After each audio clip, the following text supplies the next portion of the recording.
BRS అధికారంలోకి రాగానే future సిటీని రద్దు చేస్తామని ఎమ్మెల్యే హరీష్ రావు అన్నారు. ఫార్మాసిటీ కేంద్ర పర్యావరణ శాఖ ఫార్మాసిటీకి మాత్రమే అనుమతి ఇచ్చిందని ఆయన చెప్పారు. ఫార్మాసిటీ కొనసాగిస్తామని ఓవైపు కోర్టుకు చెబుతూ రేవంత్ ప్రభుత్వం జిమ్మిక్కు చేస్తోందని విమర్శించారు. ఫ్యూచర్ సిటీని రద్దు చేసి ఫార్మాసిటీని రీస్టోర్ చేస్తామని హరీష్ రావు తెలిపారు. హైకోర్టు చెప్పాల్సి అఫిడవిట్ లో we have not cancelled the pharmacity, we are continuing the pharmacity అంటున్నారు. బయట మాట్లాడితే ఫోర్త్ సిటీ ఎక్కడ ఉందిరా? ఫోర్త్ సిటీ అంటే ఫార్మాసిటీ ఫోర్త్ సిటీ, వేరే ల్యాండ్ అయితే లేదు, వేరే ఎక్విజిషన్ లేదు.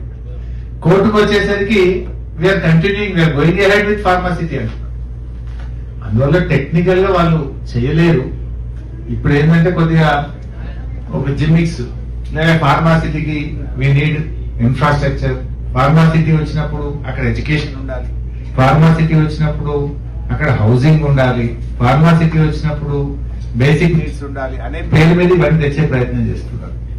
కానీ అది 75 ఉండి ఇది 25 ఉండాలి. కానీ వీళ్ళు 25 ఫార్మా పెట్టి 75 దీన్ని తీసుకొస్తామని ఒక రియల్ ఎస్టేట్ వ్యాపారం చేద్దామని ఆలోచన చేస్తా ఉన్నారు. రేపు బీఆర్ఎస్ వచ్చిన తర్వాత వీళ్ళ ఫ్యూచర్ సిటీ గీచర్ సిటీ అన్ని రద్దు చేస్తాం, అక్కడ యాజ్ ఇట్ ఈస్ ఫార్మా సిటీని రిస్టోర్ చేస్తాం.